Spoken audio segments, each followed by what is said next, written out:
Since that tabletop estimate, the design engineer has been working on the design. They've come back to us on a few occasions.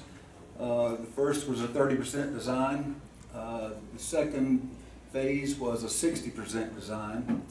And when they presented the 60% design, they also gave us our first cost estimate.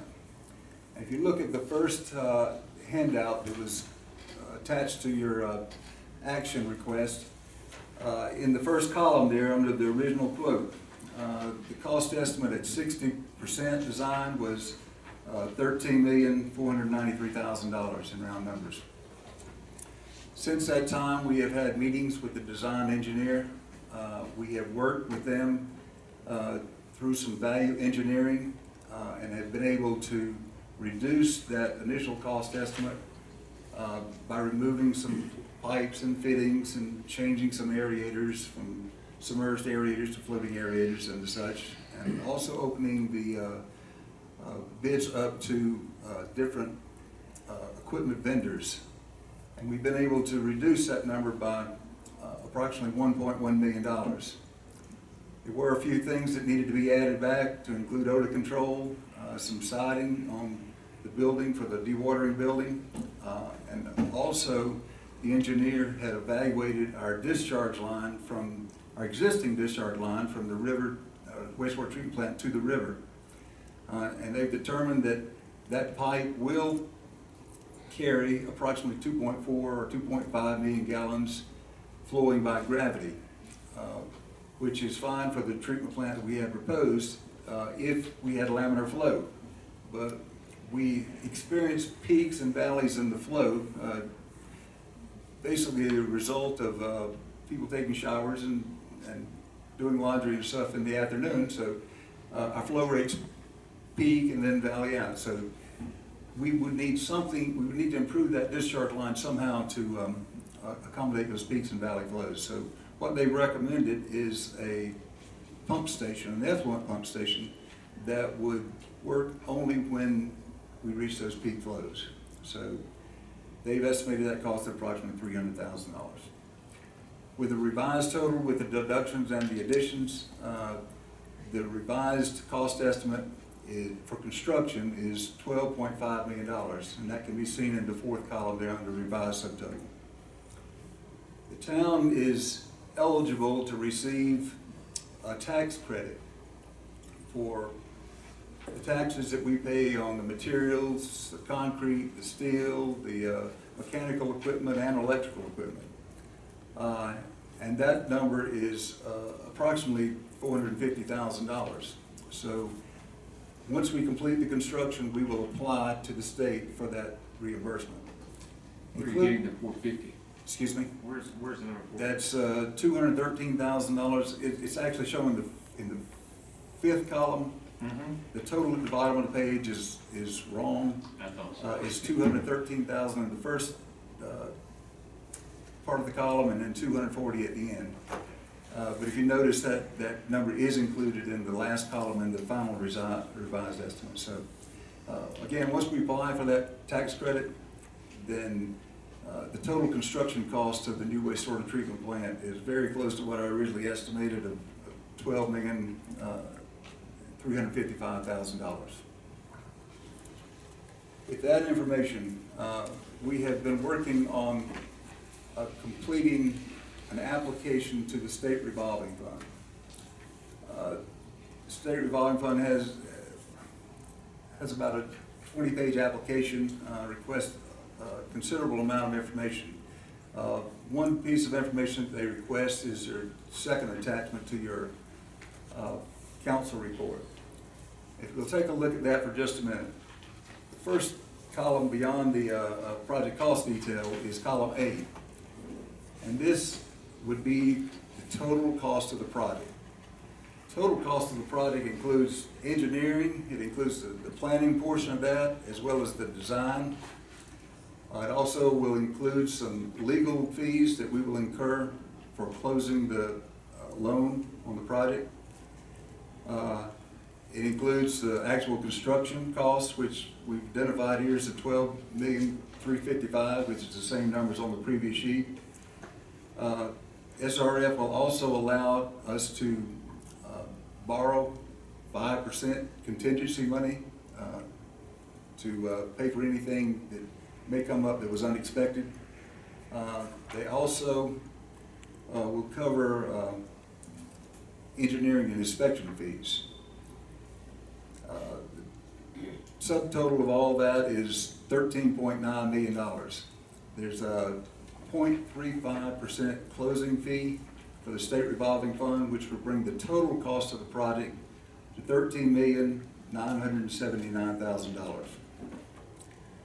Of that $13,975,000, the costs that are eligible for a loan through the state revolving fund are identified in column B. Actually, everything that's was included in column A except for the loan closing costs are eligible.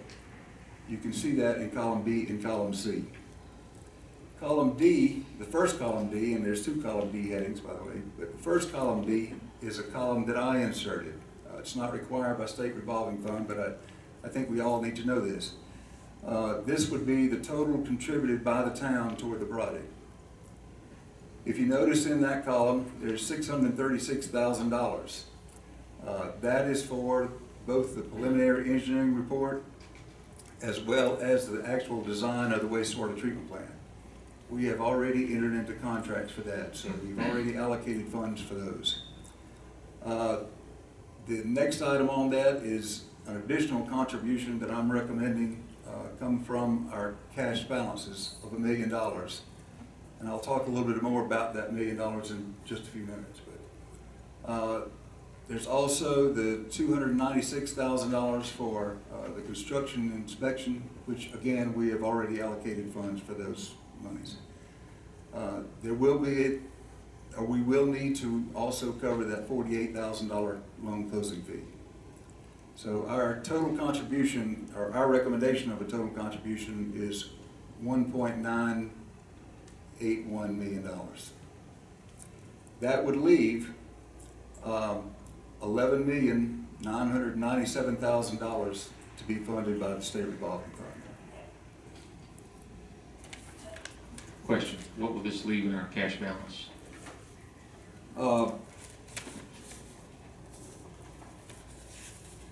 We are talking about another $1,048,000.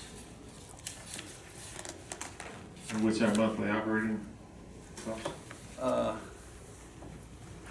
I don't know that I have all that broken down, but our cash balance, to get back to your first question, our cash balance to date is $5,166,000.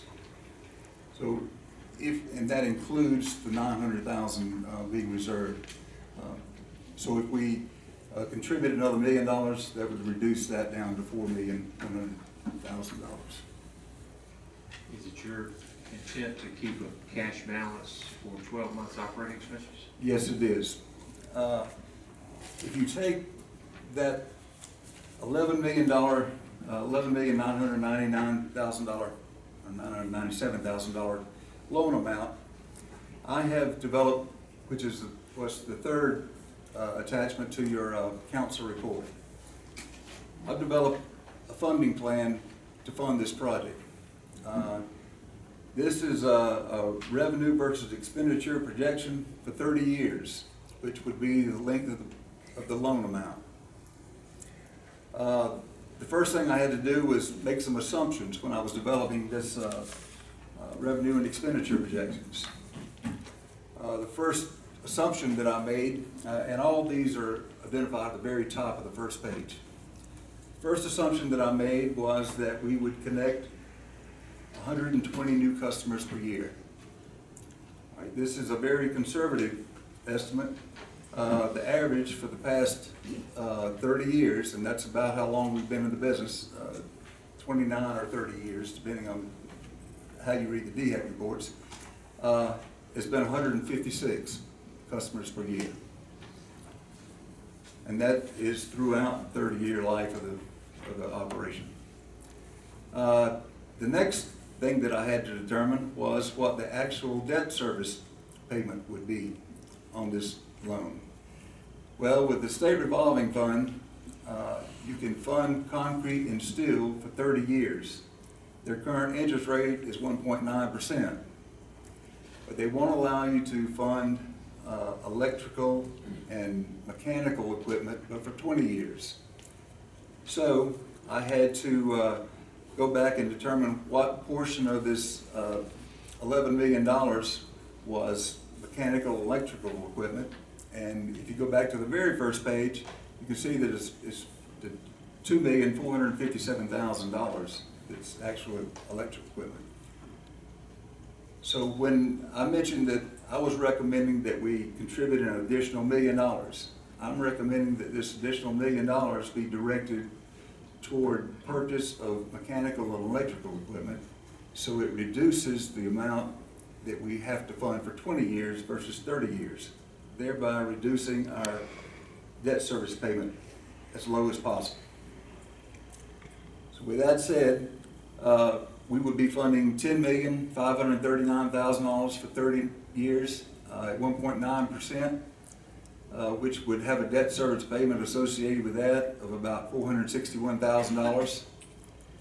And we would fund $1.4 million for 20 years at 1.9%, and that would be for the electrical and mechanical equipment, and that would require a debt service of approximately $87,000, bringing the total debt service payment for the first 20 years to $548,000.